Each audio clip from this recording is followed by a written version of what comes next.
Will it be 533?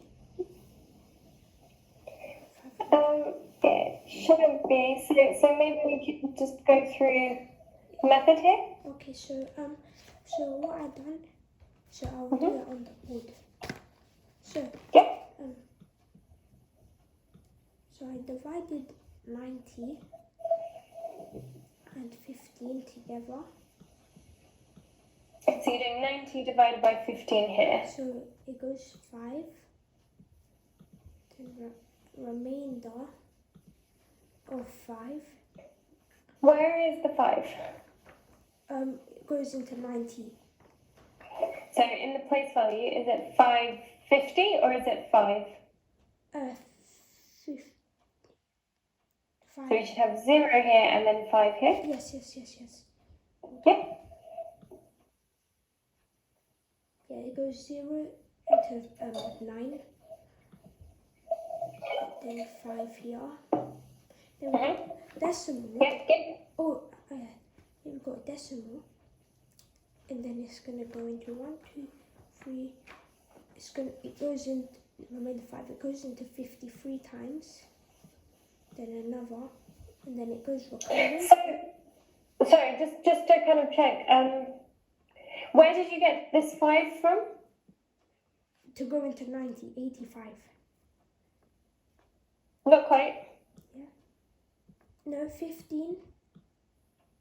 Wait, let me do this here. 15 times 5. Oh, it's supposed to be 6. 6. Yes. Perfect, well done. Yeah. And do we need these guys here? Yeah. So now what we're gonna do is 0.6. No, not 0.06. 0.33. So just double check the 0.33. So not quite. So 90 divided by 15 shouldn't give us a decimal answer.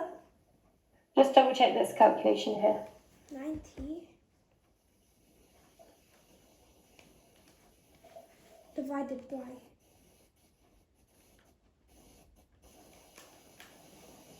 the answer is supposed to be 6. Yeah, 90 divided by 6. 15. Yeah, 6. Now what we're going to do is 6. Just 6. Yeah, so just not 6. 0.33. We don't need this. Oh, yeah, we don't need this. So the 6 was fine. Yeah. Just don't need the 0.33. Now, this is all right. I'm just not 100% sure that this is going to give us. So what are you thinking of multiplying it by? 100. Yeah. Why are you multiplying it by 100? Because it's out of 100. Yeah, perfect. Exactly right. Okay, yeah, so this is exactly fine. So the reason is you're just rearranging that fraction, right? Yeah, this is equal to 600. Yeah.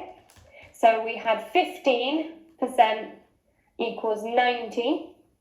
So we know that 100% is equal to 90 divided by 15. So this is equal to,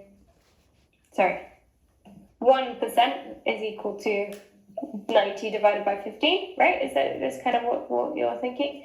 1% is equal to 90 divided by 15, so 1% is equal to 6, like this. Yeah, perfect, that's exactly it. So I just want to kind of go into the percentage multiplier thing, just because I think, so trying to use the percentage multiplier is going to be quite useful once, for the next stuff that we'll do. So it's something that's worth getting used to. So in the percentage multiplier, so we're saying 15% is equal to 90. Yeah. Now 15%, to find it as a multiplier, we do, as we would do with other questions, we would do 15 divided by 100, which gives us 0.15, like this.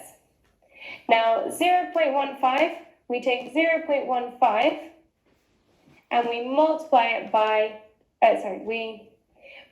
if we're doing the original percentages. Remember that we multiplied. So now because we're going in reverse, we're reversing our percentage. We divide it by this percentage multiplier here. Okay, and this would also give us 600. Yes. Okay, so this is using our percentage multiplier Yes. method. Okay, great. So that's a little bit of a recap of what we were looking at last time. So we're just trying to use that percentage multiplier a little bit more. Okay, so now we're going to move on to something a little bit different, and I think you may have seen this already, but we're thinking about percentage change. Yes. Okay, now percentage change. So have you seen this before? Yes. Yeah. So let's start with. So tell me what you would describe. How do you describe percentage change? Okay, so say if you get like a pocket money, Mhm. £2.50, and it Yeah, increases, so £2.50 a week. and it increases to £4.60. What you have to do is there's this percentage increase. So what you have to do is you've got to find the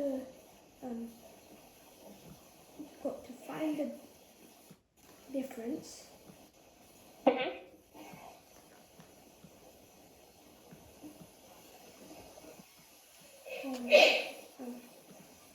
Leave that, and then That's all right. Okay, I can see it. So taking it away. you get 210. Now what you do? Hold on, I'm just showing this. Now what you do is you do the original divided by your answer that the difference. So Which way round is that? like this. Two. Not quite. The 250 has to go into Yeah. 210. Now. Yeah, that's correct way around. I'm not sure this is the best method, maybe. So we might want to use a fraction method. So write our division like this, and then see if we can simplify this Now. instead. You get 0.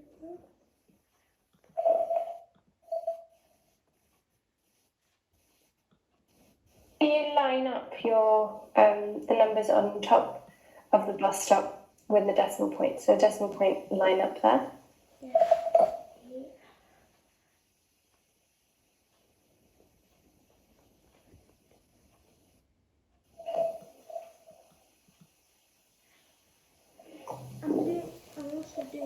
I'm doing the division on my book.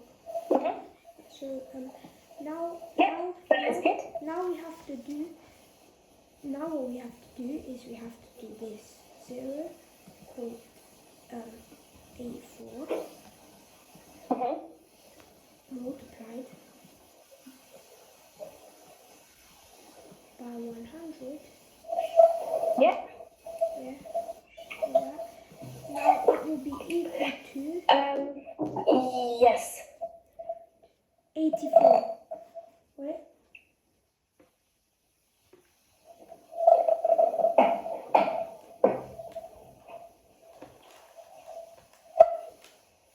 Yeah, 84. Yeah. So you've got the correct answer. Just to kind of, this is a really small thing. But when you're writing these column methods, and when you're doing these bus stop divisions, one thing that I think I've noticed you're doing is that just making sure that, so we want to make sure that our decimal points always line up. Yes. So if we look at each column here, so this 0 is units, there's 0 units in 0.84. This 1 is 100, so that's 100 column. Yeah, so you kind of put those two in the same column. So for example, say we have this one here, so we've got 8 tenths and 0 tens.